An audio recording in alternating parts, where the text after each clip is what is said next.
ಆಷಾಢ ತಿಂಗಳಲ್ಲಿ ಪಡುಬಿದ್ರಿ ಬ್ರಹ್ಮಸ್ಥಾನದಲ್ಲಿ ಹಿಂದಿನಿಂದಲೂ ನಡೆದುಕೊಂಡು ಬಂದ ಸಂಪ್ರದಾಯದಂತೆ ಅಜಕಾಯಿ ಸೇವೆ ನಡೆಯಲಿದೆ.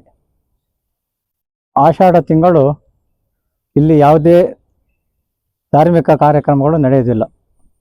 ಒಂದು ಅಜಕಾಯಿ ಸೇವೆ, ಇನ್ನೊಂದು ನಾಗರ ಪಂಚಮಿ. ಈ ಎರಡು ಸೇವೆಯನ್ನು ಬಿಟ್ಟರೆ ಯಾವುದೇ ಸೇವೆಗಳು ನಡೆಯುತ್ತಿಲ್ಲ. ಅಜಕಾಯಿ ಸೇವೆ ಹಿಂದಿನ ಕಾಲದಲ್ಲಿ ಸಂಪ್ರದಾಯದಂತೆ ಆಷಾಢ 16 ಹೋಗುವಾಗ ಈ ಸೇವೆಯು ನಡೆಯುತ್ತಾ ಬರುತ್ತಿದೆ. ಇಲ್ಲಿ ಆ ದಿವಸದ ವಿಶಿಷ್ಟ ಏನಂತ ಹೇಳಿದರೆ, ಬ್ರಹ್ಮಸ್ಥಾನದಲ್ಲಿ ಮೂಲ ಪ್ರಸಾದ ಏನು ಮೃತ್ತಿಗೆ ಉಂಟು, ಅದನ್ನು ಆಷಾಢ 16 ಹೋಗುವಾಗ ನಮ್ಮ ದೇವಕಾರ್ಯ ಕೆಲಸ ಮಾಡುವವರು ಸಮುದ್ರದ ಬದಿಯಿಂದ ಸಮುದ್ರ ಆಳಕ್ಕೆ ಇಳಿದು ನೀರಿನಿಂದ ಹೊಸ ಹೊಯ್ಗೆಯನ್ನು ತೆಗೆದು ಅದನ್ನು ಇಲ್ಲಿ ತಂದು ಹಾಕ್ತಾರೆ.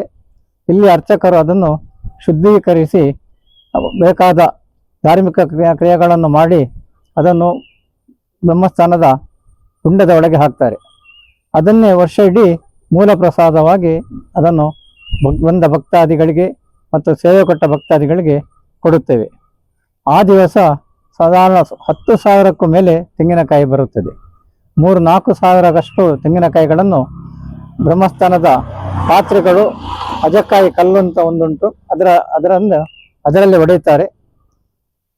ಈಗ 2 ಪಾತ್ರೆಗಳು ಇರುವ ಕಾರಣ ಒಂದು 5-6 ಸಾವಿರ ತೆಂಗಿನಕಾಯಿಗಳಷ್ಟು 2 ಪಾತ್ರೆಗಳು. ಅದನ್ನು ಹೊಡೆದ ನಂತರ ಬಂದ ಆ ಪ್ರಸಾದವನ್ನು, ತೆಂಗಿನಕಾಯಿಯನ್ನು ಬಂದ ಭಕ್ತಾದಿಗಳಿಗೆ ಮೂಲ ಪ್ರಸಾದದೊಟ್ಟಿಗೆ ಅದನ್ನು ಎಲ್ರಿಗೂ ಹಂಚಲಾಗುತ್ತದೆ.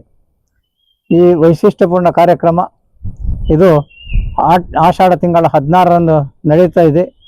ಆ ದಿವಸದ ಮೂಲ ಪ್ರಸಾದ ಬಂದ ಭಕ್ತಾದಿಗಳೆಲ್ಲರಿಗೂ ಒಂದು ವಿತರಣೆ ಮಾಡುವ ಸಂದರ್ಭ.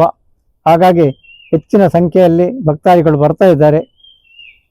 ಈ ಅಜಕಾಯಿ ಸೇವೆ ಹಿನ್ನೆಲೆ ಏನಂತ ಕೇಳಿದರೆ, ಹಿಂದಿನ ಕಾಲದಲ್ಲಿ ನಾವು ನಮ್ಮ ಇಡೀ 1 ವರ್ಷ ಯಾವುದೇ ನಾವು ತಪ್ಪುಗಳನ್ನು ಮಾಡಿದ್ದರೆ ಆ ತಪ್ಪುಗಳಿಗೆ ದೇವರು ಕ್ಷಮೆ ಕೊಡಬೇಕು, ಅಲ್ಲದೆ ನಮ್ಮ ಮುಂದಿನ ಜೀವನ ಒಳ್ಳೆಯ ರೀತಿಯಲ್ಲಿ ನಡೆಯಬೇಕು ಎಂದು ಪ್ರಾರ್ಥಿಸಿ ತೆಂಗಿನಕಾಯಿಯನ್ನು ತಂದು ಇಲ್ಲಿ ಹಾಕ್ತಾರೆ. ಆ ತೆಂಗಿನಕಾಯನ್ನೇ ನಾವು ಅಜಕಾಯಿ ಕಲ್ಲಿಗೆ ಹೊಡೆದು ಅದನ್ನು ಪ್ರಸಾದ ರೂಪವಾಗಿ ಪುನಃ ಅದನ್ನು ವಿತರಣೆ ಮಾಡಲಾಗ್ತದೆ.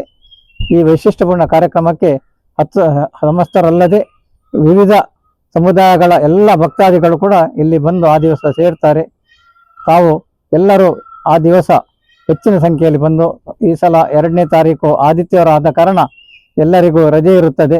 ಹೆಚ್ಚಿನ ಸಂಖ್ಯೆಯಲ್ಲಿ ಬಂದು ಈ ಸೇವೆಯಲ್ಲಿ ಭಾಗವಹಿಸಿ ಪ್ರಸಾದವನ್ನು ಸ್ವೀಕರಿಸಿ ಸನ್ನಿಧಾನದ ವಿಶೇಷ ಅನುಗ್ರಹಕ್ಕೆ ಪಾತ್ರರಾಗಬೇಕು ಅಂತ ನಾನು